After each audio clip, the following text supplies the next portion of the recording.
3 jobs, 18 hours a day, 5 years without rest. And the debt her father, Gerald Hayes, owed still yawned open like a bottomless abyss. That night, at 2 o'clock in the morning, rain poured down on Chicago as if the sky itself were weeping. Sienna sat in her old Toyota, her eyelids heavy with exhaustion.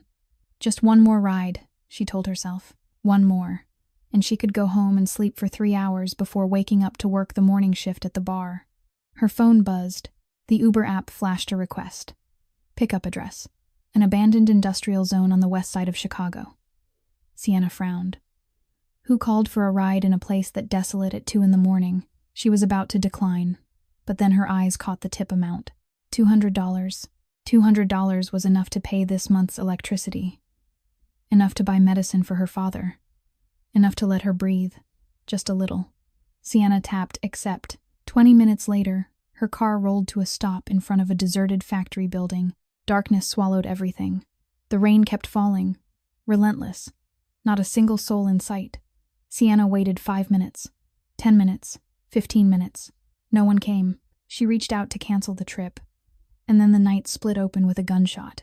Sienna jerked hard, her heart hammering wildly. She stared through the windshield, hands trembling, and then she saw him. A figure burst from the shadows. A black suit, blood smeared across his shoulder and abdomen. He ran like death itself was on his heels. And he was running straight toward her. Before Sienna could even think, the car door was yanked open. The man threw himself into the back seat, bringing with him the sharp, metallic stink of blood. She twisted around, and her gaze collided with eyes the color of cold gray steel. The eyes of someone who had looked into hell. Drive. Now. His voice was low, flat, stripped of feeling. Sienna stammered, "You're hurt. I can call 911. She didn't finish the sentence before a gun was pressed toward her head. Drive. Or die. Sienna slammed the gas pedal down. The Toyota surged forward into the rain, tires screaming on the slick pavement. Her heart pounded like it wanted to burst through her ribs. Her hands shook so badly she could barely hold the steering wheel. Then she glanced into the rearview mirror. 3 black SUVs were tearing after them, headlights glaring white, and gunfire that wouldn't stop. Shots cracked again and again. Bullets tore into the body of her car. The rear window exploded into shards. Sienna screamed. "Turn left," the man roared from the back seat. She wrenched the wheel, the car fishtailing, nearly tipping. Dead end up ahead. Floor it through the fence. "Are you insane?" Sienna shouted. "Do it." She squeezed her eyes shut and stomped the accelerator. The car smashed through a rotting wooden fence with a sickening crash and plunged onto a rutted dirt road. Sienna opened her eyes and found herself driving through a field of pure black, the world reduced to rain and mud and the frantic beam of her headlights. Behind them, the chasing lights dwindled, then vanished. They got away. Sienna stopped in an open patch of ground, her hands still locked around the steering wheel as if letting go would make her collapse. The rain kept falling, but all around them was a dead, unnatural silence. She turned to look. The man was unconscious. Blood spread across the back seat in a dark stain, dripping onto the floor in slow, steady drops. His face was ashen, but even unconscious he radiated a terrifying kind of authority. Shaking, Sienna lifted her phone, ready to call 911. Then she froze. The man's phone had slipped from his pocket. Its screen lit up with a message. "Boss, we're looking for you. Location, boss." Sienna stared at the man, then at the message again, and felt her heart sink. This wasn't an ordinary person, and she had just saved someone she didn't understand at all. She didn't know that the man lying in her back seat was Darius Blackwell, the name that made the entire Chicago underworld tremble. She didn't know that from this moment on, her fate would be chained to his darkness, and it would never let her go. But what she couldn't have imagined even more was this. The cold, ruthless man who had pointed a gun at her head tonight would become the man willing to trade an empire worth billions just to save her life. And she, a poor Uber driver, would become the only woman capable of melting his frozen heart. Their story began on that fateful, rainy night, and it ended at the altar. But the road from enemies to husband and wife was never going to be easy. If you want to know what happened next, please leave a like to support me. Share this video with anyone who loves dramatic love stories. And don't forget to subscribe to the channel and turn on notifications so you won't miss the next part. Sienna's battered old Toyota came to a stop on an empty stretch of road, the engine still idling steadily in the dark. She sat rigid behind the wheel, both hands trembling, her green eyes flicking again and again toward the back seat where the stranger lay unconscious. Blood from the wound on his shoulder had soaked into the leather, and the sharp, metallic stench made her stomach twist with nausea. Sienna didn't know what to do. Call the police. But the gun was still in the man's hand, and what she just witnessed was enough to tell her this wasn't anything normal. She had just started to reach for her phone when an ice-cold hand suddenly clamped around her wrist. Sienna screamed, whirling in terror. Darius's eyes were open, dark and fathomless, fixed on her, as if he were reading every thought inside her head. His voice was rough with pain, yet it still carried an authority that couldn't be denied. No police. Drive to this address. He shoved a crumpled piece of paper into her hand before sagging back against the seat. Breathing hard, Sienna wanted to fight, wanted to fling the door open and run, but the look he gave her before his eyes slid shut felt like a silent warning. She ground her teeth and pressed the gas. 40 minutes later, the car stopped in front of a massive iron gate. Sienna looked up, her heart pounding. Security cameras were mounted everywhere, and towering walls surrounded a sprawling estate that looked like a palace. Before she could even catch her breath, the gate swung open, and dozens of men in black poured out, guns aimed straight at her. Sienna threw her hands up, panic surging. A tall man with a face like stone strode forward and yanked open the back door. "The boss is badly hurt," he shouted when he saw Darius. Kieran, as Sienna would later learn his name, carefully hauled Darius out of the car. Before they carried him away, Darius forced out a sentence that turned Sienna's blood to ice. Keep her here. They locked her inside a vast sitting room. The furnishings were lavish, crystal chandeliers throwing glittering light, but the heavy oak door bolted from the outside turned it into a prison. 6 hours crawled by, and Sienna didn't sleep for even a minute. She sat curled up on the sofa, her mind spinning with 1,000 questions. This month's rent, the utility bills, her father's medicine. Everything was waiting for her. Every hour trapped here was an hour of lost income from the nighttime rides she depended on. Little by little, anger pushed the fear aside. She sprang to her feet and slammed her fist into the door. "You have no right to keep me here," she screamed, her voice gone raw. "I didn't do anything wrong. Let me out." The door opened. Sienna took a step back, bracing for an attack. But the man who entered wasn't one of the vicious guards. It was an elderly man with hair white as frost, tall and spare, yet carrying an unmistakable air of command. His eyes were gentle, but deep, as though they held an entire lifetime of storms. Franklin Blackwell looked at her and smiled. "My girl, I hear you saved my grandson's life." Sienna didn't flinch. "I didn't mean to save anyone. I just want to go home." The old man chuckled, the sound warm and low as it filled the room. Heavy footsteps sounded behind Franklin. Darius appeared, his shoulder wrapped in white bandages, his face pale, but his eyes still sharp as a blade. He looked at Sienna and spoke without a hint of emotion. "You know who I am. You know this place. Do you think I'm going to let you walk away?" Sienna lifted her chin, her green eyes meeting his threatening stare head-on. "Then kill me." Darius stalled, his brows drawing tight. 20 years in the underworld, and no one had ever dared to speak to him that way. Sienna didn't stop. "Every day I'm stuck here. I lose money. Tonight's shift, tomorrow morning's shift, all of it. Are you going to pay me for that?" Franklin burst into loud laughter, the sound echoing through the room. "I like this girl," he told Darius, his eyes glinting with something unreadable. "She's got nerve." Darius stayed silent, but the way he looked at Sienna had changed. No longer only contempt or threat. There was something else there. Something like curiosity, like a challenge. Franklin turned back to Sienna, the smile still on his mouth, but his gaze had sharpened. He had just found the perfect piece for a game he'd been waiting 10 years to play. The next morning, Sienna was awakened by a servant and led to Franklin's study.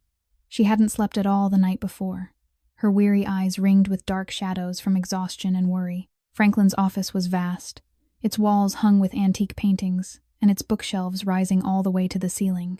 Franklin sat behind a massive oak desk, and in front of him lay a thick file. He pointed to the chair across from him, signaling for her to sit. Sienna hesitated for a beat, then walked over, back straight, chin lifted as if she weren't afraid at all, even though her heart was pounding wildly in her chest. Franklin opened the file and slid it toward her. "I have an offer for you," he said, his voice warm, like a kindly grandfather.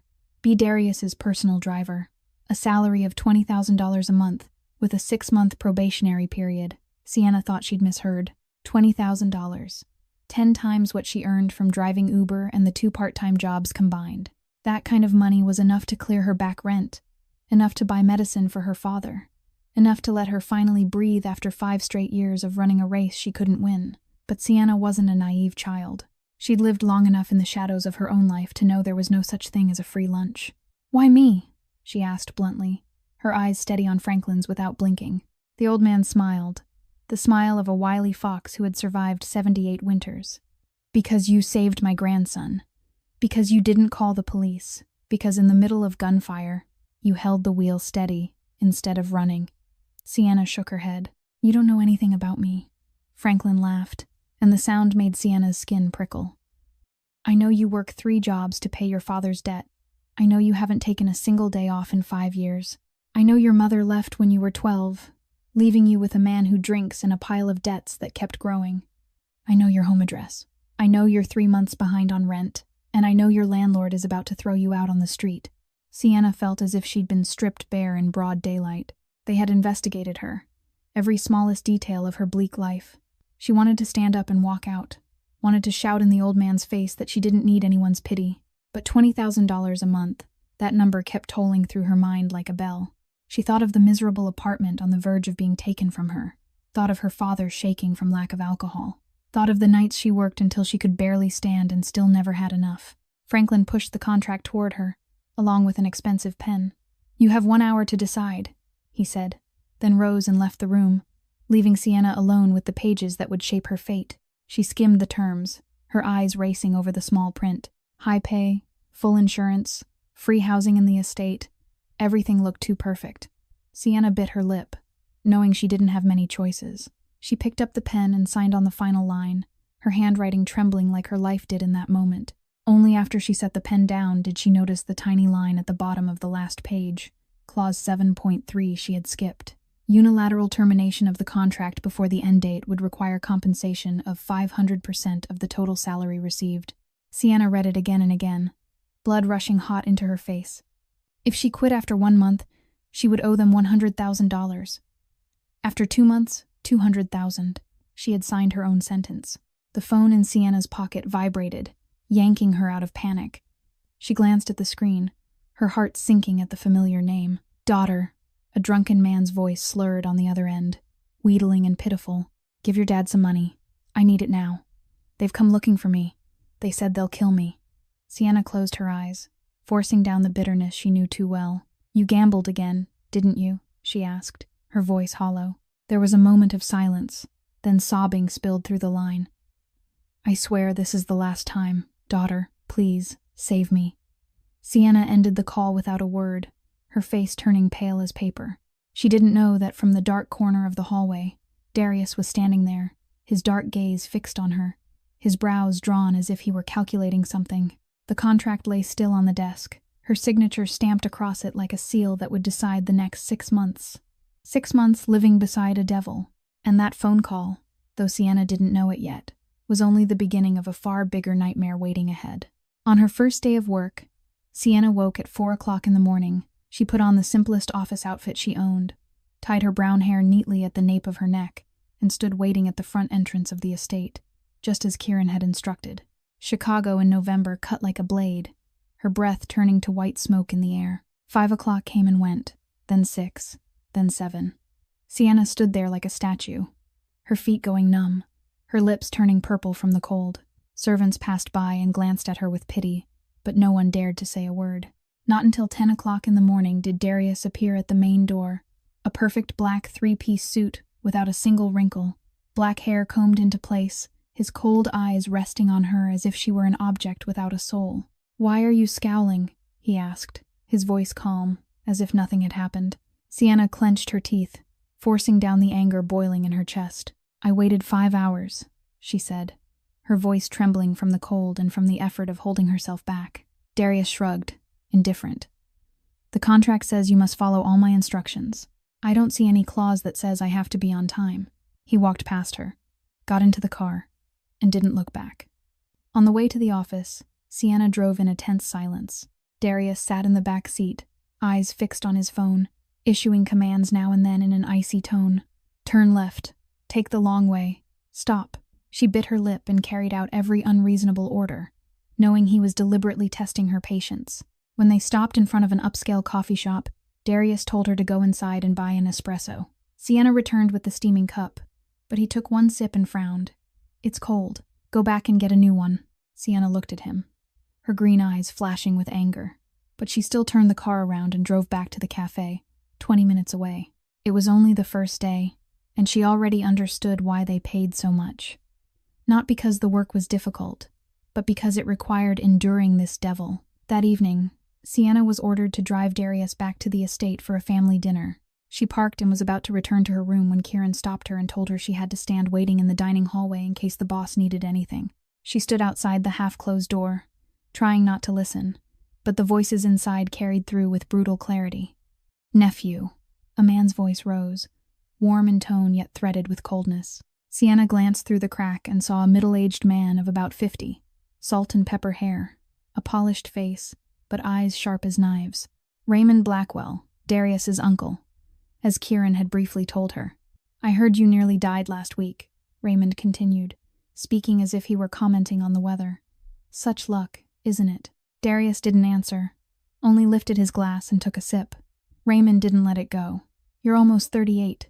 Your father Harrison's will clearly states." A hard thud sounded against the table, and Franklin growled, "We don't discuss this during dinner." Sienna held her breath, her heart pounding. She knew she shouldn't be hearing this, but her feet felt nailed to the floor. Raymond gave a thin, dry laugh. "I'm only reminding everyone. You have 2 years left to marry and maintain the marriage for 2 years, or the leadership will be reconsidered. I think the whole family should remember that." Sienna shivered. She didn't fully understand what was unfolding, but she could feel the tension hanging over that room like a storm cloud. She took a step back, about to leave, when the roar of an engine behind her made her whip around. A bright red Porsche shot into the garage at a terrifying speed and slammed its brakes just inches from Sienna, stopping only a few handspans away. She stumbled backward, her heart trying to leap out of her chest. The car door opened and a woman stepped out. Priscilla Monroe, around 32, hair a glossy blonde, sharp-featured, lips painted the color of fresh blood. She looked Sienna up and down with open contempt. "Who are you?" "The new maid." Sienna straightened, brushed dust from her pants, and met the arrogant woman's gaze with her steady green eyes. "The driver," she said simply. Priscilla scoffed and stepped closer, expensive perfume crashing into Sienna's senses. "The driver. Remember to keep your distance from Darius. Don't you dare dream about things that don't belong to you." Sienna didn't move back. She gave a faint, cool smile. "I drive cars, not people's hearts. Don't worry." Priscilla went pale with anger, about to say something else, when her eyes caught Darius standing in the doorway. Instantly, her expression changed, a sweet smile blooming as she strode toward him. Darius didn't look at Priscilla. His piercing gaze was on Sienna, and the corner of his mouth curved slightly, in a way that made no sense at all. Priscilla walked away with hatred in her eyes, but she didn't know that her true enemy wasn't Sienna. It was the blind ambition burning her alive from the inside. 2 weeks had passed since the day Sienna began working at the Blackwell estate. 2 weeks of unreasonable orders, cold stares, and the kind of tight silence that always settled over the car the moment she took her place behind the wheel. Darius treated her like a tool, nothing more, and Sienna had learned to accept it. But tonight she couldn't sleep. The clock struck 2 o'clock in the morning, and Sienna lay restless on the bed, her green eyes fixed on the ceiling. 15 years ago on this very date, her mother had walked away. She remembered that night with painful clarity, the cheap perfume her mother always wore, the slam of the door, and the sight of that woman's back disappearing into the dark. She had been 12, standing behind the window, crying without a sound. Her mother never turned around. Not once. Sienna drew a long breath, shoved the memory down to the deepest place inside her, and slipped out of her room, meaning to go downstairs for a glass of water. The estate at night was so silent it felt haunted, only the soft echo of her footsteps on the wood floor. As she passed along the second-floor corridor, Sienna noticed a strip of warm light spilling through the crack of the study door. She meant to keep walking, but a strange impulse made her stop. Through the half-open doorway, she saw Darius. He sat alone in the dark, lit only by a small desk lamp. In his hand was an old photograph, yellowed with time. Sienna held her breath, her heartbeat slowing. The woman in the picture was beautiful, long black hair, a gentle smile, holding a little boy of about 7 or 8. And Darius's eyes in that moment were no longer cold, no longer ruthless. They were sad, so sad, Sienna felt her chest tighten, as if something were squeezing it shut. He looked like a lost child, a child missing his mother. Sienna accidentally brushed the bookshelf beside her, and the tiny sound rang out in the stillness. Darius whipped around, black eyes turning sharp as a blade. "You're spying on me," he snarled, flipping the photograph face down on the desk. Sienna stepped inside, not backing away from his threatening stare. "I came down for water. If you sit in the dark like a ghost, don't blame other people for seeing you." Darius stared at her, as if weighing whether to throw her out or say something else. The silence stretched until it felt like it could choke. Then, suddenly, he picked the photograph up again, his voice low and thick in the night. "My mother. She died when I was 10. Sienna stood still, asking nothing, offering no pity. She knew that feeling. She knew how deep the pain of losing a mother could go.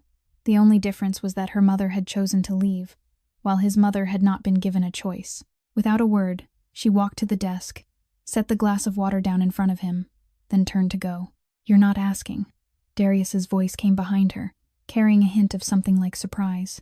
Sienna stopped but didn't turn around. "Asking what?" "About my mother. About what happened. Everyone asks." Sienna turned back, her green eyes meeting his directly. "The pain is yours. You don't owe anyone an explanation." Darius looked at her, something strange in his gaze. For 27 years, hundreds of people had tried to get close to him with sympathy, with nosy questions, with rehearsed sorrow painted on their faces. But this girl, she did nothing. She simply stood there, quiet, not judging. And that silence, oddly enough, comforted him more than any words ever had. Sienna stepped out of the room, but before she disappeared behind the door, Darius spoke again. "Arrange this week's schedule. I have a meeting with Charles Weston." She nodded and left, not knowing that unfamiliar name would drag her into a dangerous whirlpool. Darius remained alone in the dark, watching the place where the girl's silhouette had vanished beyond the doorway. For the first time in 20 years, he had allowed someone to see his wound, and that someone was a stubborn taxi driver with haunting green eyes. He didn't understand why he had said it, didn't understand why her presence made him lower his defenses, even for a moment. Darius looked back at the photograph of his mother, his finger lightly tracing the face of the woman who was gone. "Mother," he whispered into the empty night, "what am I doing?" 3 days after that late-night conversation in the study, Sienna drove Darius to his meeting with Charles Weston. The location was an upscale restaurant in the suburbs of Chicago, about 40 minutes from the Blackwell estate. The road was quiet, bare trees lining both sides in the late autumn chill. Darius sat in the back seat, staring out the window, silent as always. But today, something felt different, and Sienna could sense the tension in the air. He checked his phone again and again, his brows drawn tight as if he were turning over something heavy in his mind. She didn't ask. She kept her focus on driving, her sharp gaze fixed on the stretch of road ahead. When the car turned onto a narrow lane between 2 rows of abandoned warehouses, Sienna felt the back of her neck go cold. Survival instincts sharpened by 5 years of night driving made her slow down. Something was wrong. It happened in the blink of an eye. 2 black SUVs came out of nowhere, blocking them from the front and the rear. Gunfire exploded, bullets hammering the windshield. Sienna screamed, dropping low by instinct to avoid the shots. The glass burst apart, shards flying everywhere. "Floor it, don't stop." Darius's voice cut in beside her, cold and terrifyingly steady. He had drawn his gun somehow, and he was firing back at the attackers. Sienna clenched her teeth and slammed the accelerator to the floor. The car surged forward like a wild animal, ramming the SUV in front. Metal shrieked against metal with a deafening impact, but she didn't stop. The steering wheel shuddered violently as she fought to force the car through the gap between the 2 SUVs. "Turn left," Darius shouted, and she did, without hesitation. A narrow alley, a dead end, a rusted iron gate. "Hit it," Darius ordered. Sienna shut her eyes and stomped the gas. The iron gate blew open, and the car shot into an empty lot, then burst out onto a main road behind it. The gunshots fell farther away, the SUVs seeming to drop behind them. Sienna panted, her heart slamming in her chest, her hands still locked around the wheel so hard her knuckles had turned white. She tried to keep her attention on the road, but her mind spun. Only when Darius ordered her to stop in a deserted alley did she realize something hot and wet was running down her left arm. She looked down, blood, a A large shard of glass was lodged deep in her shoulder, red soaking through her sleeve. The pain hit like a tidal wave, and Sienna clenched her jaw to hold back a sound. She didn't even know when she'd been injured. Darius stepped out, yanked open the driver's side door. His black eyes landed on the wound on her shoulder, and for a brief moment, Sienna saw something flare there. Anger, worry, or something else she couldn't name. Darius didn't say a word. He tore the sleeve of his expensive suit jacket clean open, carefully pulled the glass from her shoulder, then wrapped the wound. His hands were warm and decisive. His movements so precise it was as if he'd done this 100 times. Sienna bit her lip through the pain, her green eyes on him. "You don't have to do this," she said, her voice rough. Darius didn't look up, kept rapping. "You're mine. No one gets to make you bleed." Sienna felt her heart miss a beat. She gave a thin smile, trying to hide her confusion. "Except you, right?" Darius lifted his head, his black eyes locking onto hers. "Except me." The answer was short, but it carried a meaning Sienna didn't dare reach for. She turned her face away, pretending to check the injury just to escape the weight of his gaze. The sound of an engine drifted from the distance, and Darius straightened at once, a hand going to his gun. But the vehicle that appeared wasn't an enemy. A gleaming black Rolls-Royce stopped a few yards away, the door opening as an older man stepped out. Charles Weston, 62, hair silver white, a kind face, but eyes sharpened by a lifetime of storms. "Darius, are you all right?" He came forward quickly, followed by an armed security team bristling with weapons. "I got word something happened. I sent people out immediately." Darius nodded, his fist tightening. "I'm fine." Charles Weston looked at Sienna, his gaze pausing on the wound at her shoulder and on her hand still clenched around the steering wheel even though the car had stopped. "That girl's brave," he observed, his tone full of approval. "Driving through an ambush like that, not everyone can do it." Darius looked at Sienna, and his expression softened, just a little. "She's my driver." Charles Weston smiled in a way that suggested he could see something neither Darius nor Sienna had recognized yet. Her blood had stained his sleeve red, and Sienna understood that from this moment on, something between them had shifted. For the first time in her 27 years of life, someone had cared that she was hurt. The wound on Sienna's shoulder took 2 weeks to heal completely. During that time, she was allowed to rest in the estate, not required to drive or do anything at all. Darius didn't come to see her, but every day someone brought medicine and food straight to her room. Sienna knew whose order it was, even though no one said it out loud. That afternoon, when the injury was almost fully recovered, Kieran knocked on her door. "The boss and Mr. Franklin want to see you," he said, his face unusually grave. Sienna nodded and followed him to Franklin's office. When she stepped inside, both Franklin and Darius were already there.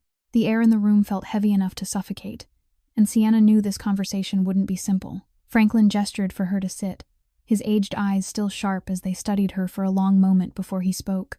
"After the attack, I decided to tell you the truth." He pushed a thick stack of papers toward Sienna. "This is Harrison's will, Darius's father, my son." Sienna stared at the documents, not understanding why they were showing her something like this. She opened it and skimmed the formal printed lines, and her heart sank as the meaning came into focus. Darius must enter a legal marriage before turning 40. The marriage must remain stable for 2 years. If it is proven to be false, or ends within the first 2 years, the family leadership will be reconsidered. Sienna looked up, first at Franklin, then at Darius. He stood by the window, with his back to her, silent as stone.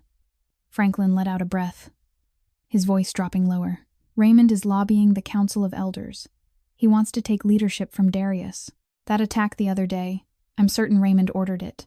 If Darius doesn't marry within the next 2 years, Raymond will win." Sienna shook her head, still not seeing what any of this had to do with her. "I'm just the driver," she said. "Your family business isn't something I can be part of." Franklin smiled, the smile of an old fox who had already calculated every move. "I have a proposal for you. Marry Darius. A contract marriage. 2 years. $1 million a year." Sienna thought she'd misheard. She looked at Franklin, then at Darius. He still didn't turn around, but his shoulders were rigid, pulled tight like a drawn wire. $2 million. Enough to pay off her father's debt. Enough to start over. Enough to escape the crushing poverty that had trapped her for 27 years. But Sienna stood up, her stare cold as ice. "I'm not for sale," she said, her voice firm. without hesitation. 1 million or 10 million, I'm not merchandise for you to buy and trade. Franklin lifted his brows, surprised by her answer. Darius finally turned, black eyes settling on her with an expression that was hard to read. No one is forcing you, he said, his voice as cold as ever. You can go. Sienna looked at him for a long moment, searching for something in that fathomless gaze and finding nothing she could name. Then she turned and walked out of the room, not looking back. $2 million. And she refused it without regret, because she knew that once she stepped into that marriage, fake or real, she would lose the most precious thing she had managed to keep after all those years of fighting to survive. Freedom. That night, in a discreet restaurant on the south side of Chicago, Priscilla Monroe sat across from Raymond Blackwell.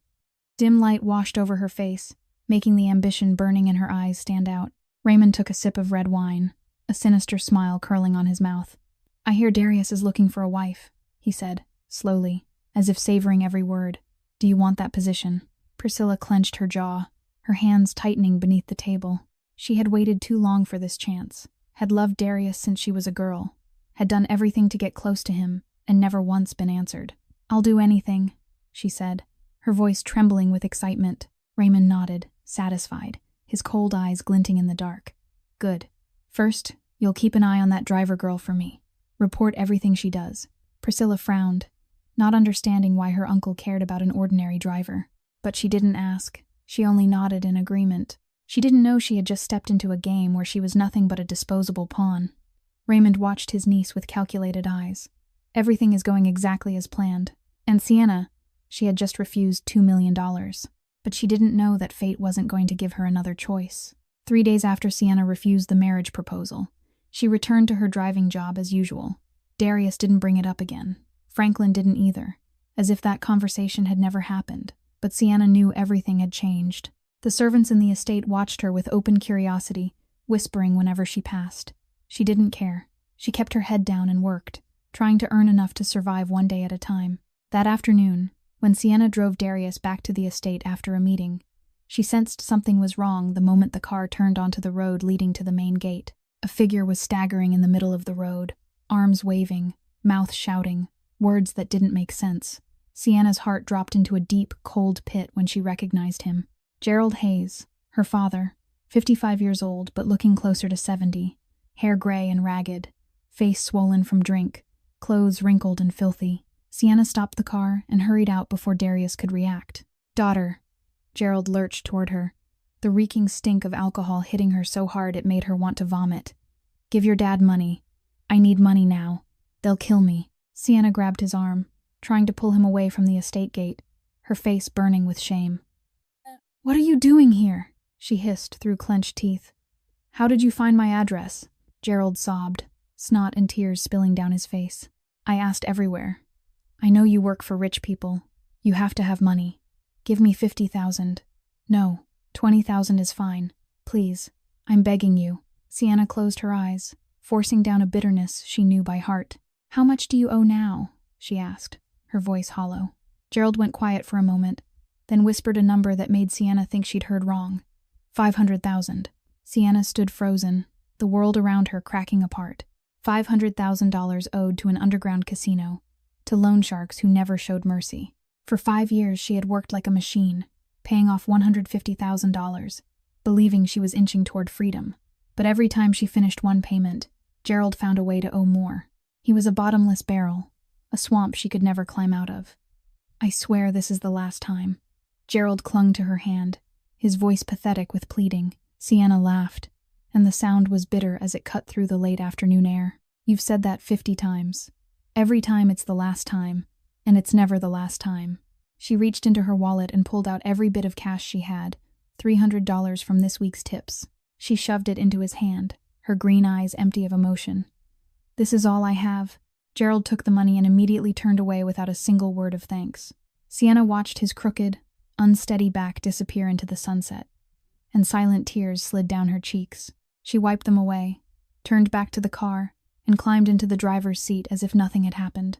She didn't know Darius had seen everything.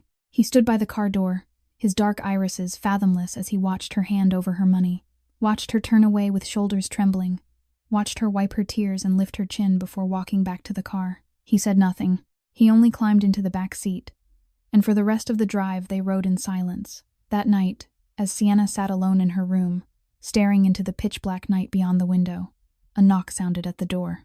She opened it, and her heart lurched when she saw Darius standing there, his face cold as ever, but his eyes carrying something she couldn't read.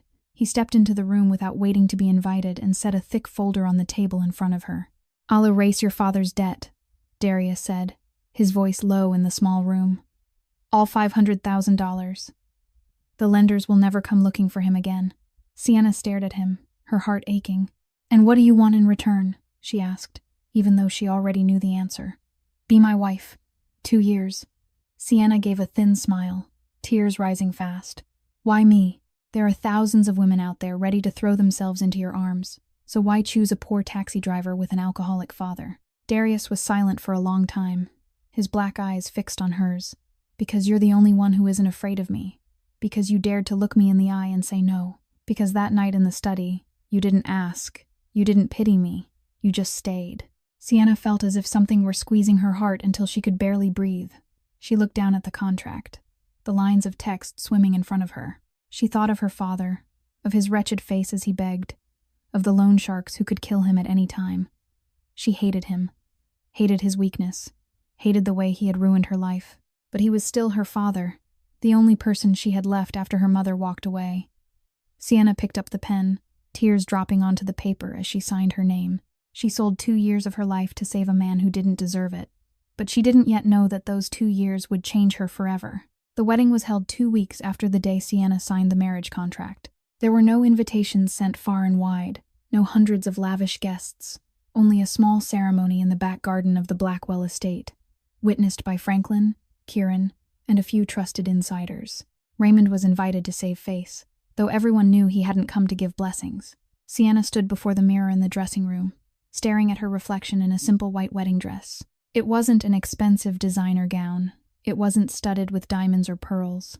It was only soft white silk, fitted to her slender frame. But when she stepped into the garden, Darius went still, his black eyes locked on her without blinking, as if he were seeing her for the first time. Sienna felt heat rush into her cheeks under that gaze, and she lowered her head, trying to avoid his eyes as she walked to stand beside the groom. Franklin stood on the raised platform, his aged eyes shining as he looked at his grandson and the bride.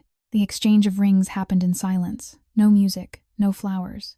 Only the wind moving through the trees and the frantic thud of Sienna's heart inside her chest. When Darius took her hand to slide the ring on, he felt it trembling. "You're shaking," he murmured, his voice low, meant only for the two of them. Sienna swallowed, forcing her voice to stay steady. "I'm cold." Darius looked at her, the corner of his mouth curving in a way she couldn't read. "Liar," he answered, and gently slipped the gold ring onto her finger. Sienna felt the cool metal against her skin, and she understood that from this moment on, she was officially Darius Blackwell's wife, even if it existed only on paper. After the ceremony, a small reception was held in the grand dining room. Raymond approached the bride and groom, a smile on his lips, but eyes like ice.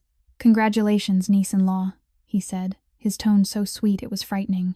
"I hope you live long enough to enjoy this marriage." Sienna lifted her chin, her defiant gaze meeting Raymond's without a flicker of fear.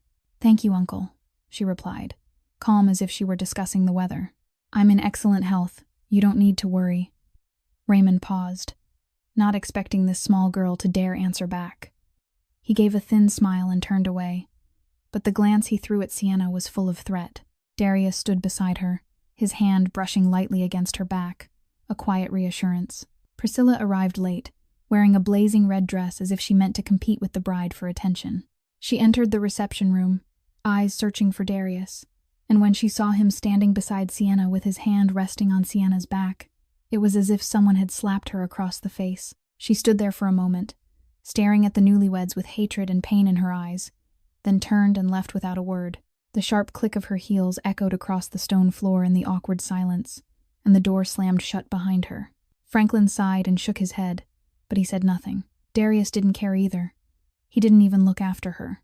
Sienna glanced at the closed door, a strange feeling rising in her chest. She didn't pity Priscilla, but she understood the agony of loving someone who didn't love you back. She hoped she would never end up like that. On the wedding night, Sienna stepped into the master bedroom with heavy feet, The room was large, a king-size bed dressed in crisp white linens, scented candles already lit, casting a gentle fragrance, but the air still felt cold enough to choke. Darius was already there, standing by the window, looking out into the night. When he heard her enter, he turned. "You take the bed," he said, his voice empty of emotion. "I'll take the sofa." Sienna nodded, not arguing. This was a contract, not a real marriage. She knew the rules. She climbed onto the bed and turned her back to him, pulling the blanket up to her chin. Darius turned off the lights and lay down on the sofa a few yards from the bed. Darkness settled over the room, only moonlight slipping through the curtains, casting pale streaks across the floor.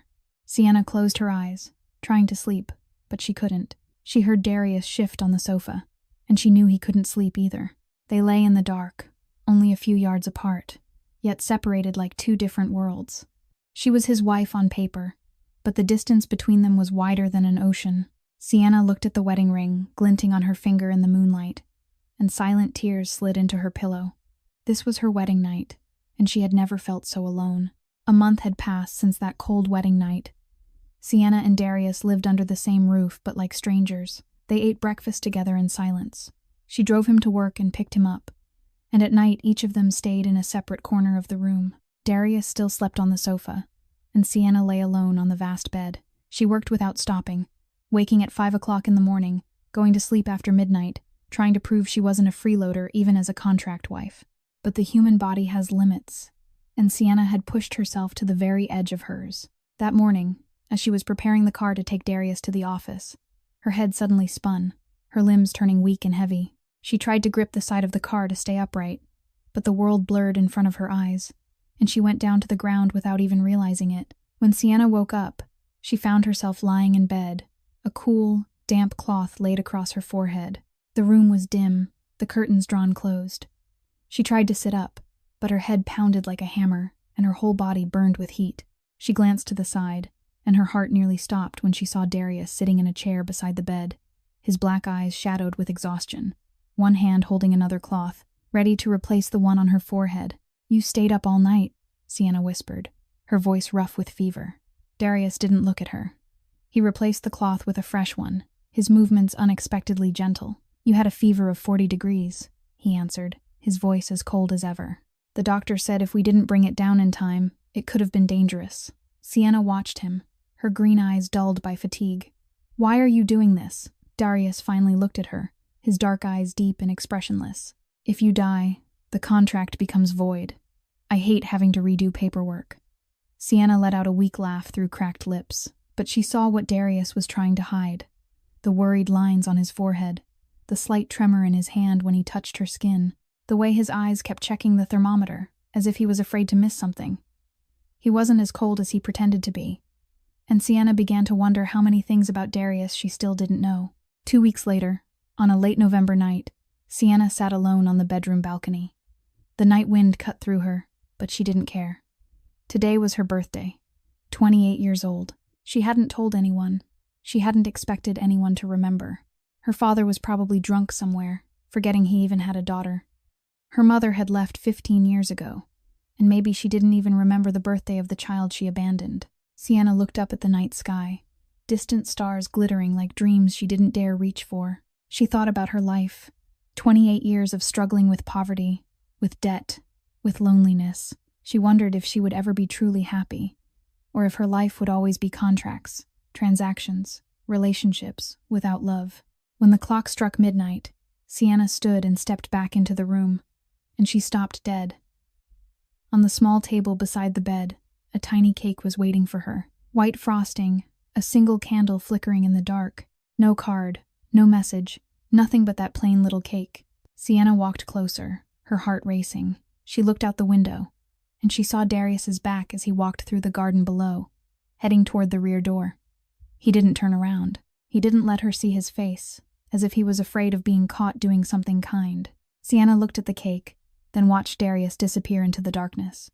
Tears streamed down her cheeks, but this time they weren't tears of misery. For 28 years, no one had remembered her birthday. Her mother left, her father drowned in alcohol, and she had gotten used to blowing out candles alone on cheap cakes bought from convenience stores.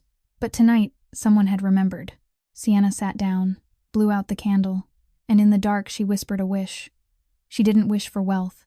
She didn't wish for her debts to vanish. She only wished this moment could last a little longer. He hadn't said happy birthday. He hadn't given her an expensive gift. But this small midnight cake was worth more than 1,000 words. Sienna cut herself a slice, the sweetness melting on her tongue, and she realized the icy wall around Darius Blackwell was beginning to crack. Only a little, but enough for a sliver of light to slip through. And she was beginning to want to see what was hidden behind that wall. 1 week after that birthday night, Sienna moved her things into a separate room at Darius's suggestion. He said she needed better rest, that she shouldn't be sleeping in the same room as someone who stayed up late working the way he did. Sienna agreed, even though there was a small, hollow feeling in her chest that she didn't want to admit was there. That night, when the clock hands pointed to 3 o'clock in the morning, Sienna was jolted awake by screaming from the room next door. She shot up, her heart pounding wildly, and ran to the master bedroom. The door wasn't locked. She pushed it open and saw Darius on the bed, drenched in sweat, his face twisted with pain, his arms and legs thrashing as if he were fighting something invisible. "Mother," he shouted, his voice raw and hoarse like a lost child. "Mother, don't leave me. Mom." Sienna froze in the doorway, her heart tightening as if someone had crushed it in a fist. Darius Blackwell, the ruthless kingpin whose name made all of Chicago tremble, was only a 10-year-old boy in that moment, crying for his mother in the grip of a nightmare. She went to the bedside without thinking, moving on instinct. She sat on the edge of the bed and gently took the hand that was clutching the sheets. Darius's hand was icy, trembling, his long fingers clenched tight as if he were trying to hold on to something slipping away. Sienna didn't speak. She simply stayed there, her small hand wrapping his, her thumb stroking softly the way she had once wished her own mother would when she was little. Little by little, Darius's breathing slowed. The painful lines on his face eased, and he sank deeper into sleep.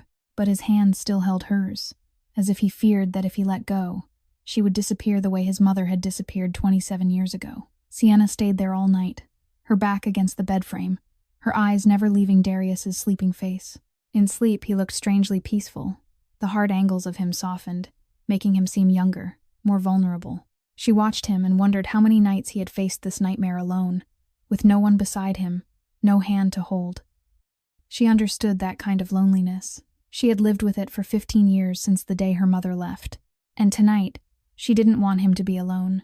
Dawn light slowly slipped through the curtains, turning the room gold. Sienna realized she had been awake all night, but she didn't feel tired. She looked down at their hands still intertwined, and something unfamiliar rose quietly in her chest. Darius opened his eyes. He blinked a few times, his gaze unfocused at first, then sharpening as he realized Sienna was sitting beside him. He looked down at their hands, then up at her face, at the green eyes watching him with an expression he couldn't read. Sienna gently slipped her hand free and stood. "Go back to sleep," she said, her voice soft as breath. "It's still early." Then she turned and walked out, not looking back. Darius watched her disappear through the doorway, his hand still warm with the heat of hers. He lay there for a long time, staring at the ceiling, his heart beating in a rhythm that felt unfamiliar. At breakfast that morning, they sat across from each other like they did every day. But no one mentioned the night before, and neither of them looked the other in the eyes. Sienna kept her head down and ate. Darius read the newspaper. Now and then their eyes met by accident, then quickly slid away. The servants saw it and whispered, but both of them pretended not to hear. Last night, she had held his hand through a nightmare, and he had begun to fear losing her. 2 weeks after the night Sienna held Darius's hand through a nightmare, Charles Weston hosted a grand party at his estate to celebrate his 62nd birthday. Chicago's upper crust filled the rooms, expensive suits, dazzling evening gowns, diamonds and pearls catching the light beneath crystal chandeliers. Darius brought Sienna as his official wife, her first public appearance before high society. She wore a deep navy evening dress that made her green eyes stand out with startling clarity, her brown hair swept up to reveal the graceful line of her neck. When they entered the grand hall, every gaze turned toward them. Whispers rippled everywhere, everyone curious about the woman at Darius Blackwell's side, the notorious man who had never brought anyone to events like this. Sienna felt as if she had stepped into another world, a world of people born with silver spoons, where she was an outsider playing a part. Charles Weston came to greet them himself, taking Sienna's hand with genuine warmth. "Brave girl," he said, eyes bright. I still remember how you drove through that ambush that day. Darius chose well. Sienna offered a polite smile and thanked him. Darius placed a hand at the small of her back, and the warmth of it sent a faint shiver through her. They moved deeper inside, and Sienna did her best not to look lost in the glittering crowd. She stayed beside Darius, listening as he spoke with business partners, smiling now and then, nodding when someone addressed her. But she could always feel someone watching her, a gaze sharp with hatred. Priscilla appeared just after Darius stepped away to get Sienna a drink. She wore a dress as red as blood, her lipstick the same color, her mouth curving into a practiced smile. She walked straight up to Sienna, eyes sweeping her from head to toe with contempt she didn't bother to hide. You know he'll leave you when the contract ends, right? Priscilla said, her voice low enough that only the two of them could hear. You're just a temporary replacement. Don't pretend you matter. Sienna looked directly into Priscilla's eyes, her green gaze steady. Whatever happens, that's between me and him. Not you. Priscilla's jaw tightened, her face flushing with anger. You're a cheap substitute, a taxi girl who doesn't know her place. Sienna smiled, calm enough to drive Priscilla even closer to the edge. Then why are you so afraid of a cheap thing like me? Priscilla was about to say something when Darius returned, handing Sienna a glass of champagne, then turning his eyes on Priscilla, ice cold. Priscilla's expression changed instantly, her sweetest smile sliding into place. Darius, it's been so long. Darius didn't answer. He only set a hand at Sienna's waist and guided her away, leaving Priscilla standing alone, her smile stiff on her lips. Charles Weston stood beside Darius, watching the exchange with amused interest. Your wife is different, he murmured. Darius looked toward Sienna as she spoke with a partner's wife. I know. Charles smiled, meaningfully. Are you sure this is only a contract? Darius didn't answer, but his eyes never left Sienna. When a waltz began to play, Darius walked to her and held out his hand. Dance with me. It wasn't a question, it was an order. Sienna hesitated for a heartbeat, then placed her hand in his. Darius led her onto the dance floor, one hand settling at her waist, the other holding hers. They began to move with the music, the space between them narrowing to mere inches. Sienna felt the heat of his body, the faint scent of sandalwood cologne, and her pulse began to race. You're shaking, Darius murmured against her ear, warm breath brushing her neck. Sienna swallowed, forcing her voice to stay even. I'm cold. Darius drew her closer, his mouth nearly touching her ear. Lying again. Sienna lifted her eyes to his, and she was pulled into that deep black gaze. Beneath the chandelier light, Darius looked at her with an expression she had never seen before. No longer cold, no longer distant. He looked at her as if she were the most precious thing in the world. The music swelled, and in that moment Darius bent down, his lips touching hers. Sienna went rigid, her heart stopping in her chest. The kiss was light as a butterfly's wing, but it erased everything around them. She meant to push him away, meant to keep the distance they had agreed on. But then she closed her eyes, her hand tightening on the lapel of his suit. This wasn't acting anymore. She knew that, and Darius knew it too. When their mouths parted, the entire hall had gone silent, every gaze fixed on them. But Darius didn't care. He only looked at Sienna, his fingers brushing her cheek with startling gentleness. Their lips had met, and both of them understood it was already too late to turn back. After the party at Charles Weston's home, Darius decided to stay at a nearby hotel instead of driving back to the estate late at night. A penthouse on the top floor, glass windows opening onto a full view of Chicago, glittering with lights. Sienna stood by the window, her fingers unconsciously brushing her lips, where the warmth of that kiss on the dance floor still lingered. She didn't know how to face Darius after that moment. She didn't know what to call it.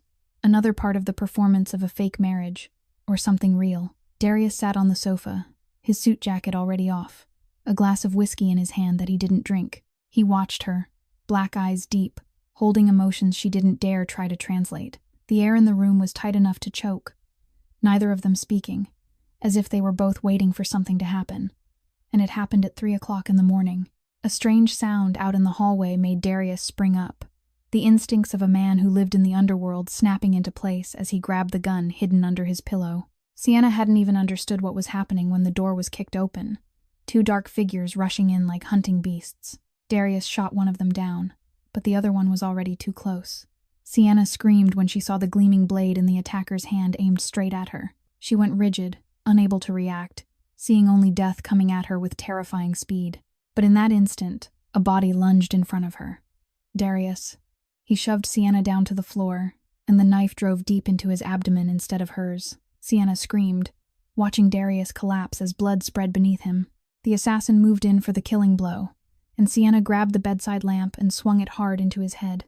He staggered, and in that same moment Kieran and the security team stormed in. Gunfire, shouting, chaos. But Sienna heard nothing except the sound of her own heart shattering.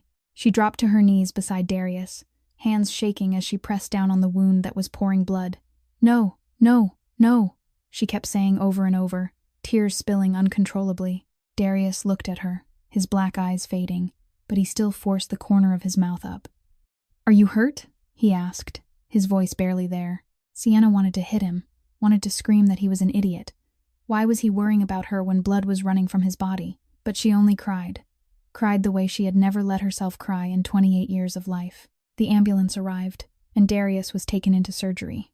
Sienna sat in the hospital hallway, his blood still on her eyes raw and swollen from crying. 6 hours passed like 6 centuries.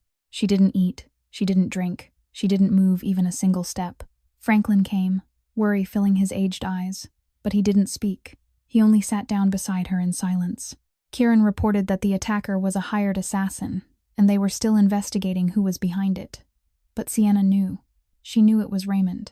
That cruel man would never stop until Darius was dead. When the surgery light went out and the doctor stepped out, Sienna surged forward like a gust of wind. "How is he?" she asked, her voice trembling. The doctor let out a breath. "He's out of danger. It was lucky the blade didn't hit any vital organs.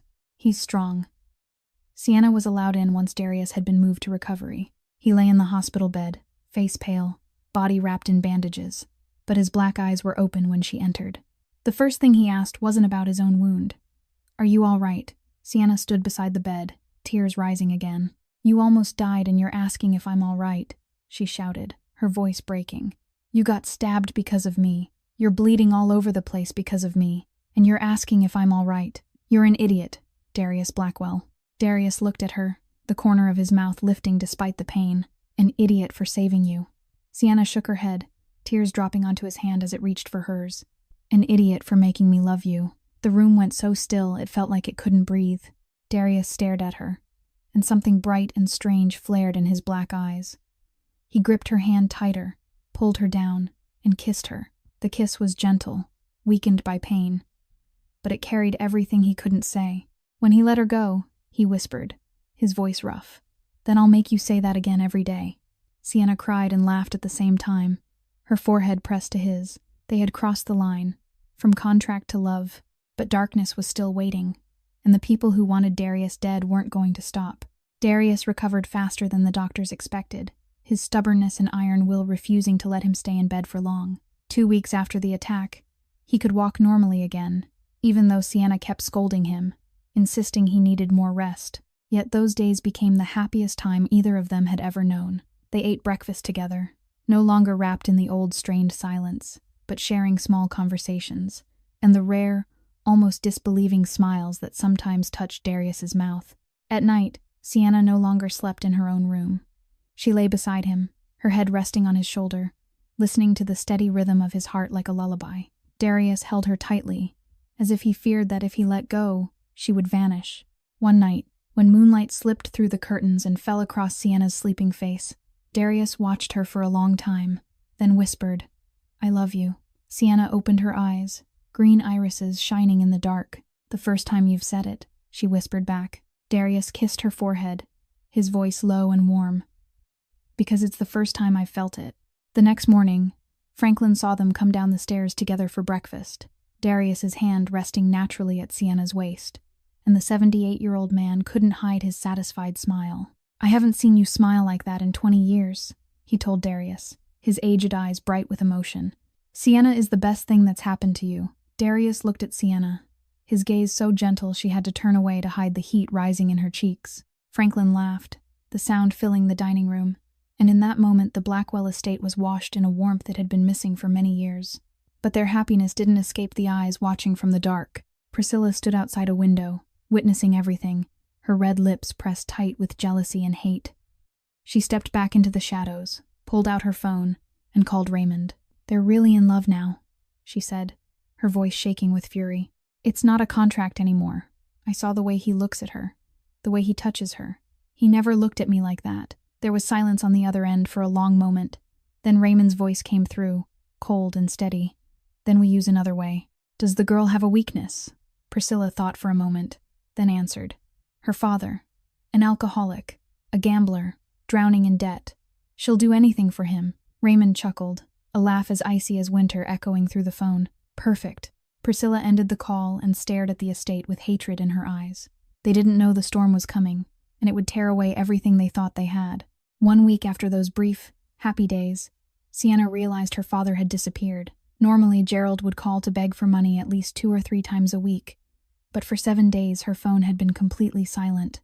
She tried calling back, but no one answered. The messages she sent went unanswered too. Sienna began to worry, even though she hated her father's weakness. Even though he had never been a good father, he was still the only family she had left in this world. That afternoon, while Sienna was sitting in the library, her phone vibrated, a text from an unknown number, with a video attached. She opened it, and the blood in her veins turned to ice. Gerald was tied to a wooden chair, his face bruised, lips swollen, dried blood crusted at the corner of his mouth.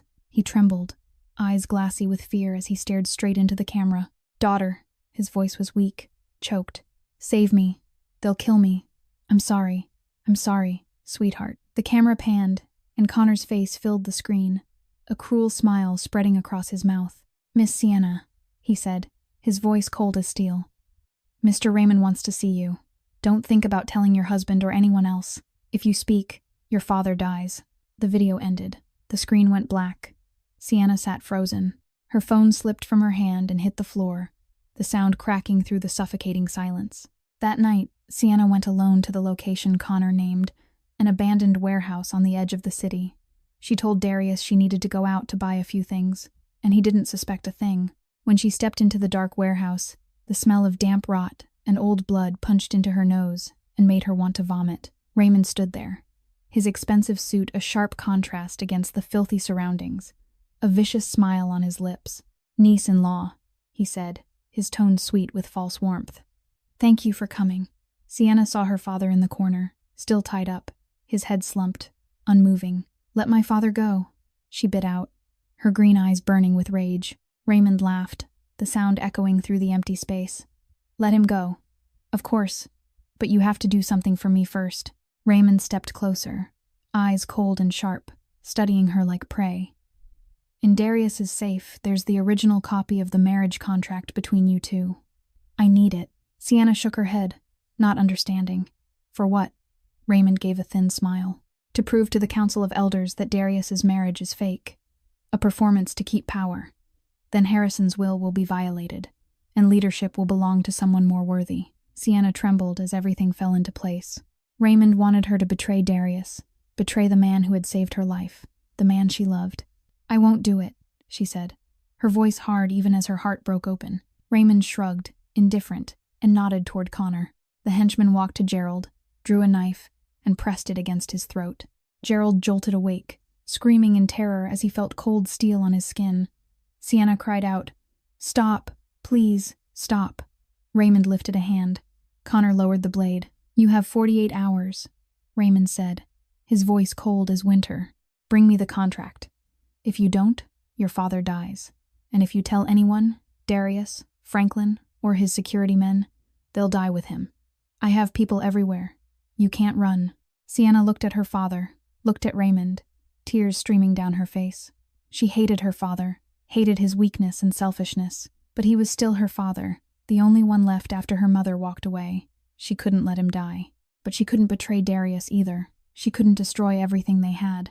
Sienna returned to the estate in the dark, her steps heavy as if she were carrying 1,000 pounds of stone. Darius was asleep, his face peaceful in his dreams, unaware the storm was coming. She sat beside the bed and watched him for a long time, tears falling quietly. "I'm sorry," she whispered into the darkness. "I don't have a choice." She bent down and kissed his forehead, light as a butterfly, then stood and left the room. 48 hours. That was all she had to make the most painful decision of her life.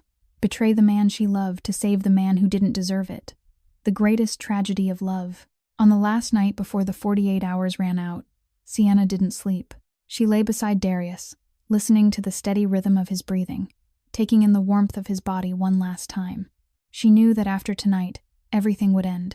He would hate her. He would look at her with contempt and fury, and she would lose him forever. But she had no choice. The image of Gerald tied to that wooden chair, his face bruised, his voice pathetic with pleading, haunted her every time she closed her eyes. He didn't deserve it, she knew that, but he was still her father, the man who had stayed when her mother left, even if he had stayed in the worst possible way. When the clock struck 3 o'clock in the morning, Sienna gently lifted Darius's arm from around her waist, careful not to wake him. She slipped out of the bedroom, her steps silent on the wood floor, heading toward Darius's office. The office door wasn't locked. Darius always trusted the people in this house. He trusted her. The thought made Sienna want to turn around and run, but Gerald's bloodied face flashed in her mind again. She went to the safe, hands shaking as she entered the code she had accidentally seen Darius type in the week before. The door swung open. Inside were important documents, stacks of cash, and a small box.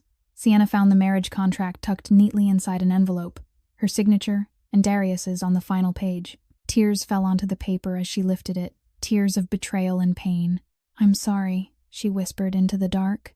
Then she stuffed the contract into her coat pocket and left without looking back. The next morning, Raymond summoned a meeting of the Council of Elders, claiming he had critical information about the future of the Blackwell family. Franklin, Darius, and senior members were all present in the large conference room.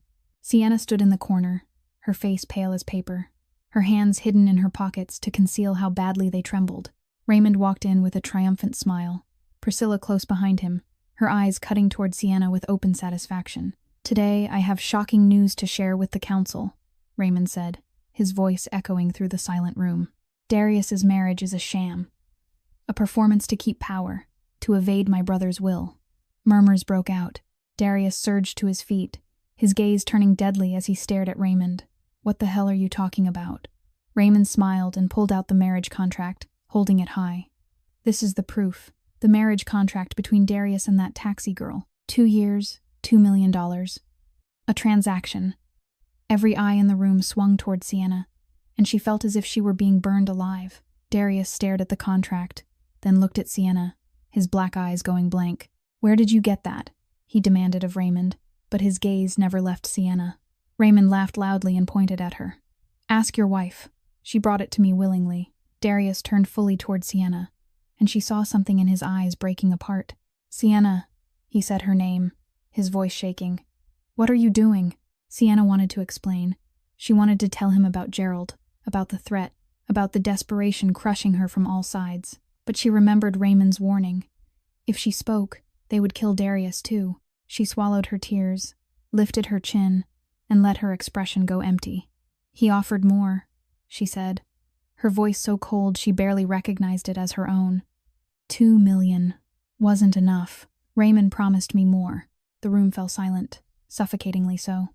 Franklin sank back into his chair, his aged face seeming to grow 10 years older in a single moment. Priscilla smiled in victory, and Raymond looked at Sienna with satisfaction.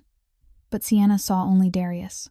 He stood there trembling, his hands clenched so tight his knuckles had turned white. "Look at me," he snarled, each word forced out through his throat. "Look at me, Sienna." Sienna turned her face away. She couldn't look into that pain. If she looked, she would collapse. She would tell him everything, and Gerald would die. Darius stepped in front of her, grabbed her chin, forced her to face him. Those black eyes were no longer warm the way they had been on the nights they lay together. Now they were only an abyss of hurt and betrayal. "I trusted you," he said, his voice breaking. "I gave you everything, my heart, my soul, and you betrayed me for money." Sienna didn't answer. Tears streamed down her cheeks, but she bit down hard and said nothing. Darius released her and took a step back as if she were something poisonous. "Get out," he roared, eyes red with rage.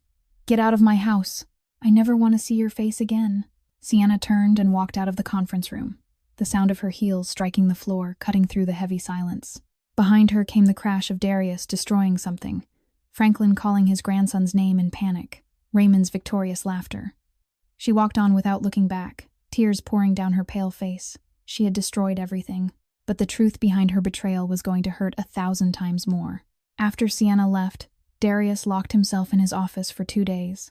He didn't eat. He didn't sleep.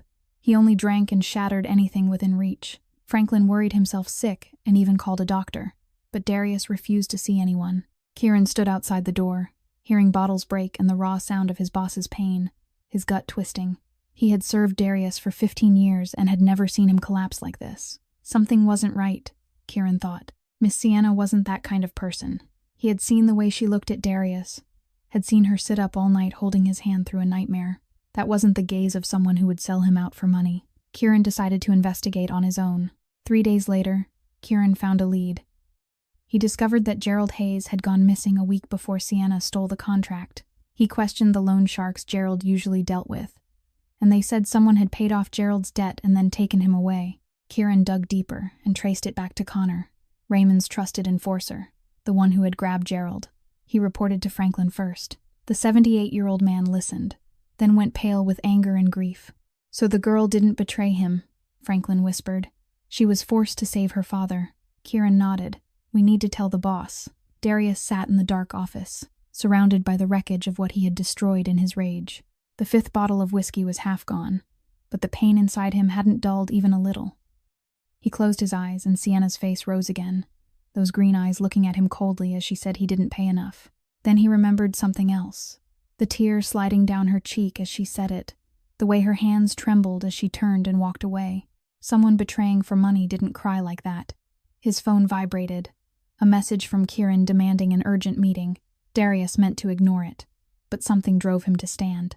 Kieran led Darius to an empty room in the estate, where he had secretly recorded a conversation between Raymond and Connor using a listening device. "You need to hear this," Kieran said, then played the recording. Raymond's voice filled the still room. "Her father will be released after I take power. Don't worry. I keep my word." Then Sienna's voice, shaking and desperate. "Don't touch Darius. I did what you told me. Don't touch him." Raymond laughed. "You really love him. Pathetic. A taxi girl who thinks she deserves Darius Blackwell." The recording ended, and the room fell into silence. Darius stood frozen as everything inside his head spun. Don't touch him. She had been protecting him. She had betrayed him to save her father, and to keep Darius safe. Darius felt as if someone had driven a blade straight through his chest, a pain even worse than the one he'd felt when he believed she had chosen money over him. Kieran handed Darius the address where Gerald was being held, an old warehouse on the outskirts of the city. "I'll bring a team," Kieran said. Darius shook his head. "I'm going alone. Raymond still has people in this house. If he finds out we're moving, he'll kill Gerald first." Kieran tried to argue, but Darius's eyes had already made the decision. He left into the night alone, armed with nothing but the gun at his hip and a will made of iron. The warehouse was dark and freezing, a few guards half asleep at their posts. Darius slipped inside like a ghost, taking each man down quickly and quietly. He found Gerald in a small back room, still tied to a chair, his body covered in bruises and wounds. When Darius cut the ropes, Gerald lifted his head, dull eyes widening in shock. "You're Darius," he whispered. "Why are you saving me? My daughter betrayed you." Darius hauled Gerald up, black eyes fixed on the broken man in front of him. "She didn't betray me. She saved you." Gerald shook his head, tears spilling down his lined face. "I don't deserve her. All my life I've only made that girl suffer. She worked 3 jobs to pay my debt, never took a day off, and I still kept gambling. I'm the worst man on earth." Darius stared at him for a long moment, his eyes holding something tangled and heavy. "You're right. You don't deserve her," he said, his voice cold. "But she loves you. She was willing to trade everything, even the love of her life, to save you. Do you have any idea what she had to endure? She stood in front of me and said words that made me want to die, tears pouring down her face, and still she didn't tell the truth, because she was afraid they'd kill you." Gerald broke down, sobbing, his body shaking with regret and pain. Darius steadied him and guided him out of the warehouse, his voice softening. "I'm not saving you because you deserve it. I'm saving you because Sienna loves you, and I love her." They disappeared into the night, leaving Raymond's men unconscious on the floor. Now it was time for Darius to take everything back. 3 days after Sienna was thrown out of the Blackwell estate, Raymond held an inauguration ceremony before the full council of elders. The main hall of the family compound was dressed in lavish splendor, crystal chandeliers blazing, portraits of generations of Blackwells lining the walls like silent witnesses to a shift in power. Raymond stood on the raised platform in an expensive three-piece black suit, a victorious smile fixed on his lips. At his side stood Priscilla in a brilliant red dress, the color of blood, her eyes glittering with ambition and pleasure. The council members sat in rows below. Franklin was in the front, his aged face heavy with pain and helplessness. He had tried to object, but the evidence of Darius's sham marriage had been too clear, and the council claimed it had no choice but to strip his grandson of leadership. Raymond stepped to the microphone, his voice carrying through the hall. "Today is a historic day for the Blackwell family," he said, eyes sweeping the crowd with arrogant satisfaction. "After years of enduring Darius's weak and dishonest leadership, we can finally enter a new era. I, Raymond Blackwell, will lead this family to the peak of glory." Priscilla clapped, smiling brightly, and a few council members aligned with Raymond applauded as well. But most remained silent, their expressions full of doubt and unease. Raymond didn't care. He continued his speech, intoxicated by the victory he had waited 10 years to claim. The doors to the hall burst open with a thunderous sound. Every head turned, and Raymond went rigid when he saw who was walking in. Darius Blackwell, the man who was supposed to be broken and gone, strode into the hall with steady steps and eyes sharp as knives. Beside him were Kieran and a gaunt man Raymond recognized instantly. Gerald Hayes, the living witness Raymond had believed he had disposed of quietly. Raymond went pale and stumbled back a step. "How is he still alive?" he whispered, his eyes darting toward Connor standing in the corner. Connor looked stunned too, not understanding what was happening. Darius climbed the platform and faced Raymond, a cold smile curving at his mouth. "You thought you'd won." Raymond forced himself to steady, a brittle smile on his lips. "Why are you here?" "The council has decided. You have no power here anymore." Darius didn't answer. He turned to Kieran and gave a small nod. Kieran stepped forward, opened a laptop, and projected a video onto the large screen in the hall. The image showed Raymond inside the warehouse, ordering Connor to kidnap Gerald. "If the girl doesn't bring the contract, kill him." Raymond's voice in the video was cold as ice. "And clean it up. Don't leave traces." Then came an audio recording of Raymond's conversation with Sienna, where he threatened to kill both Gerald and Darius if she dared reveal the truth. The hall fell dead silent, every eye turning to Raymond with horror and rage. Franklin shot to his feet, his aged eyes burning. "You dared to kidnap and threaten my granddaughter-in-law," he roared. "You dared to plot my grandson's murder. Raymond, you are no longer worthy of the Blackwell name." Raymond backed away, his face turning the color of ash. "This is fabricated," he shouted, his voice shaking. "Fake evidence. All of it is Darius's scheme." Darius stepped forward and pushed Gerald out in front. "He is a living witness," Darius said, his voice flat and lethal. "Gerald Hayes, my father-in-law, the man you kidnapped and tortured for a week to force his daughter to betray me." Gerald lifted his head toward the council, his voice trembling but clear. "It's all true. Raymond took me. He beat me. He threatened to kill me if my daughter didn't steal the marriage contract. She didn't betray Darius for money. She did it because she was forced. Because she was trying to save my life." Charles Weston, silent through the ceremony until now, rose to his feet. "I also have evidence that Raymond hired assassins to attack Darius twice," he said, his voice calm but carrying undeniable authority. "The ambush on the way to meet me, and the attempt at the hotel. Both were ordered by Raymond." The council began to murmur, faces tightening with disgust, eyes turning on Raymond with contempt. He looked around for support, but the people who had stood with him now looked away. Priscilla tried to slip toward the back door, but Kieran intercepted her, gripping her arm hard. "Let me go!" Priscilla screamed, her face twisted with fear. "I have nothing to do with this." Darius looked at her, his gaze colder than steel. "You were Raymond's spy in my house. You watched Sienna and reported everything to him. You think I didn't know." Priscilla sobbed, denying it, but no one believed her anymore. Raymond lunged for the exit, trying to run, but Darius's security team sealed every way out. "You can't do this to me," Raymond screamed, his face flushing with rage and desperation. "I'm your uncle. I'm your blood." Darius stepped in front of him, black eyes empty of mercy. "You tried to kill me. You forced my wife to betray me. You are not family." Franklin rose, his voice echoing through the hall. "Council of Elders, I move that Raymond Blackwell be stripped of all power and assets and handed over to the police for kidnapping, threats, and conspiracy to commit murder. Priscilla Monroe will also be charged as an accomplice. All in favor, hands lifted, one after another, until the entire council agreed. Raymond and Priscilla were dragged out, their screaming and curses echoing down the corridor until the sound faded into nothing. Darius stood there, watching the uncle who had once tried to kill him being led away. But there was no victory in him. There was only one thought. Sienna. He had driven her away with the cruelest words he had. Now he had to find her. He had to bring her back. Sienna sat in a tiny rented room on the outskirts of Chicago, with only a few old clothes scattered around her and the torn suitcase she'd carried when she was thrown out of the Blackwell estate. For 3 days she hadn't eaten, hadn't slept, only curled up on the creaking bed and cried until there were no tears left. She'd lost everything. She'd lost Darius, lost love, lost even the reason to keep going. Last night she'd received a message from Kieran saying her father had been rescued and was safe.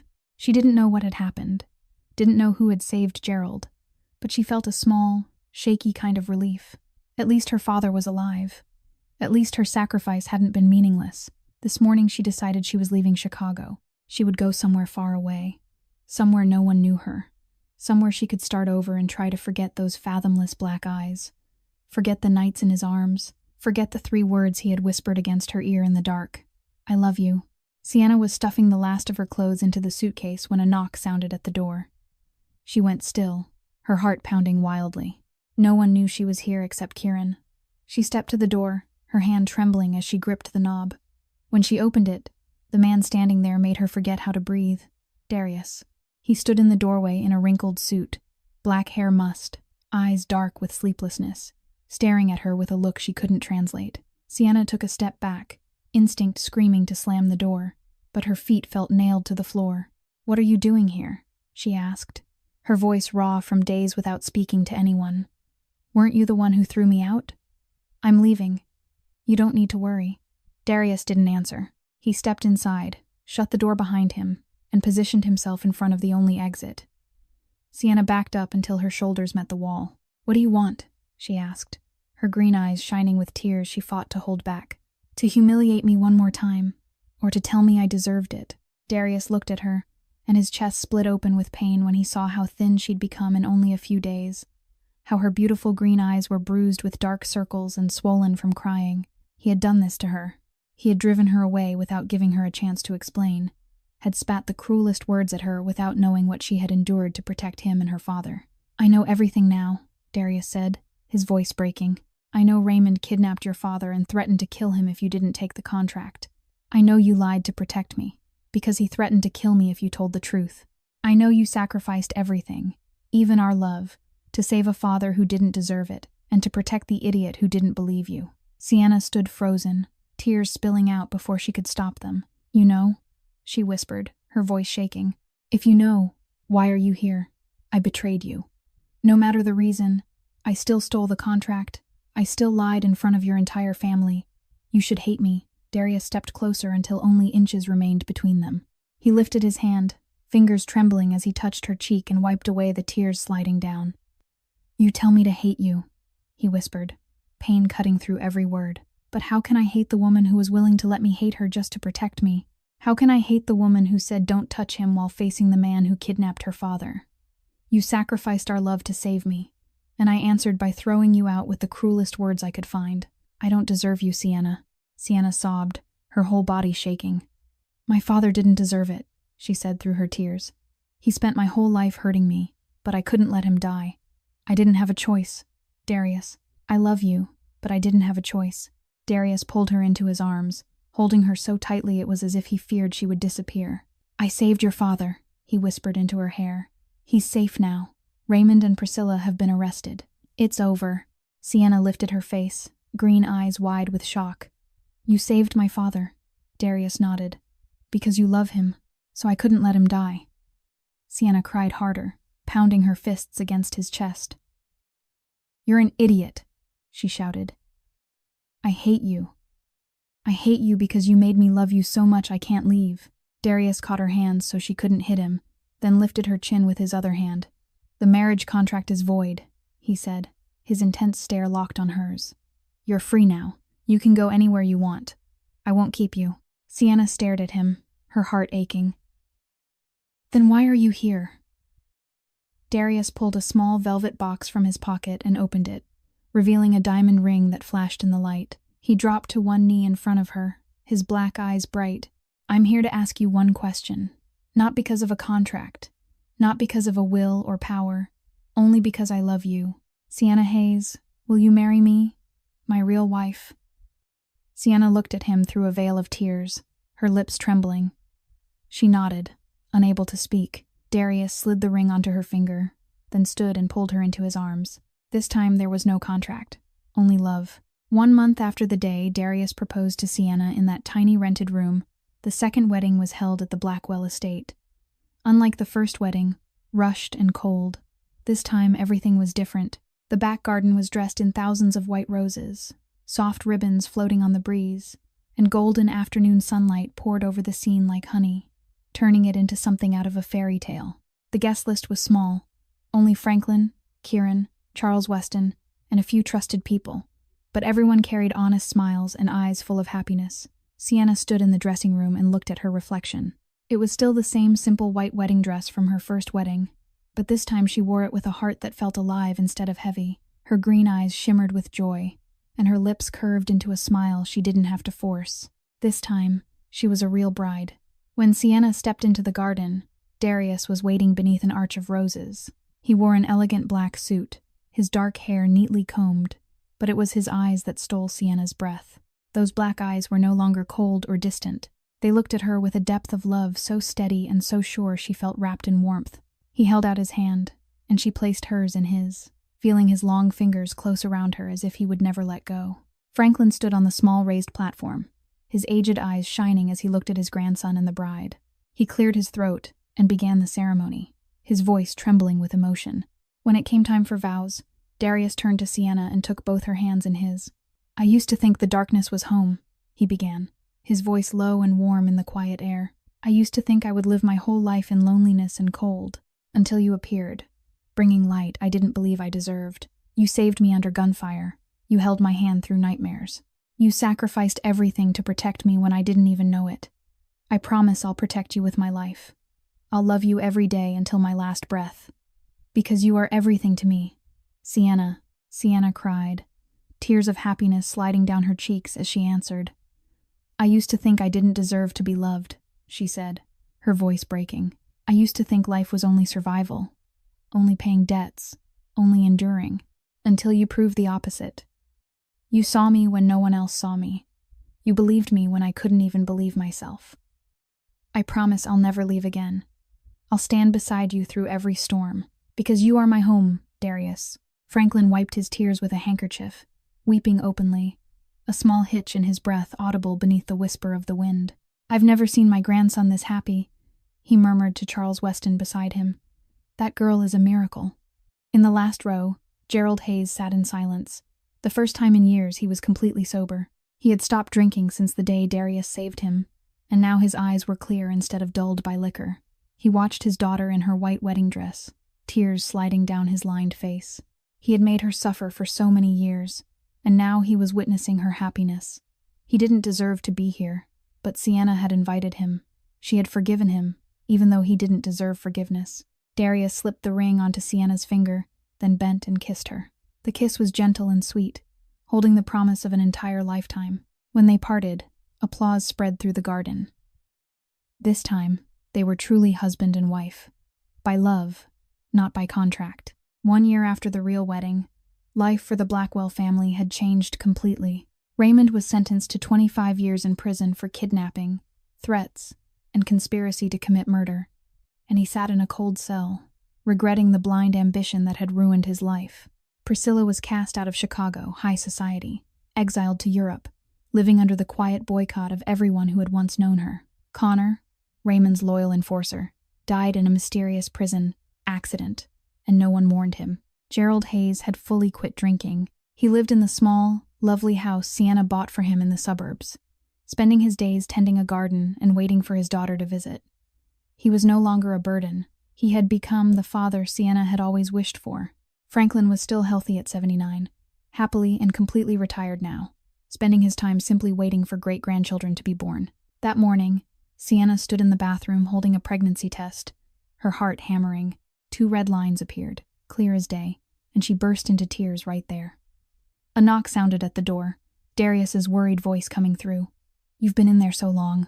Are you okay?" Sienna opened the door, her green eyes flooded with tears, but her mouth curved into the brightest smile she'd ever worn. She handed him the test, and Darius went still for a long moment before understanding.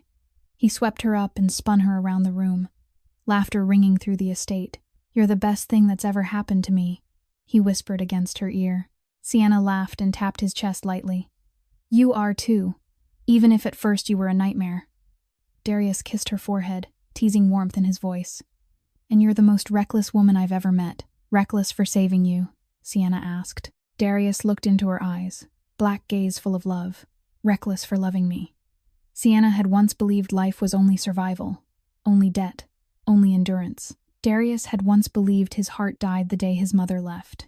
But on that fateful night, when she saved him under gunfire, they saved each other too. Love doesn't come from perfection. It comes from choosing each other with every scar and flaw. And sometimes the best things begin in the darkest moments. Thank you for following this story from beginning to end.